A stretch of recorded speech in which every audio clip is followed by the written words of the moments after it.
आज गेलो होतं रानामध्ये, दुसरं काही काम नव्हतं, पण मला लावायच्या होत्या मिरच्या आणि 9-10 वांग्याची झाडं. मग मी इथं मिरच्या लावून घेतल्या, वांग्याची झाडं पण लावली 9-10, थोडीशी शेपो पण लावली आहे आणि अजून पण भाजीपाला लावायचं आहे मला, पण लावू नंतर. आणि पाणी भरलं थोडंसं.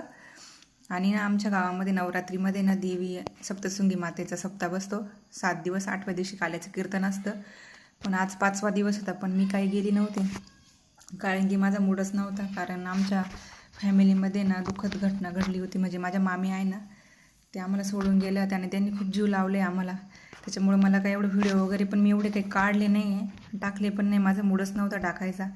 नंतर मग 5व्या दिवशी कसं पोरांचं राहतं नाही का, चल 5 दिवस झाले कीर्तन चालू, आणि पोरं शेजाऱ्यांबरोबर पण जायचे, त्याच्यामुळं मग नको म्हटलं. मग गेले होते.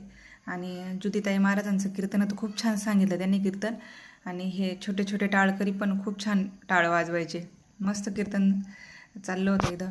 आणि संध्याकाळी 7 ते 9, 9:30 किंवा मग 10 पण वाजतात, पण 9:30 वाजेपर्यंत असतं कीर्तन. भरपूर लोक असतात, म्हणजे नाही का, शेजारच्या गावातले पण खूप लोक येतात. आणि आमच्या ह्या गल्लीतल्या बायका वगैरे आम्ही बसलो होतो इथं, पुढंच बसलो होतो थोडंसं.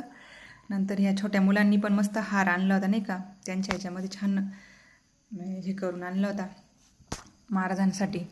आणि त्यांनी हार वगैरे घातला. मग इकडं म्हणजे गावकरी वगैरे ते असतात मानाचे कोणते, त्यांनी पण घातला, ज्यांनी कीर्तन सेवा दिलेली असती ना, त्यांनी इथं हार वगैरे घातला. तर नंतर मग शंकरची इथं म्हणजे संबळ वाजत होता, कारण की देवीची आरती झाली. तर नंतर जेवण वगैरे करून आलो.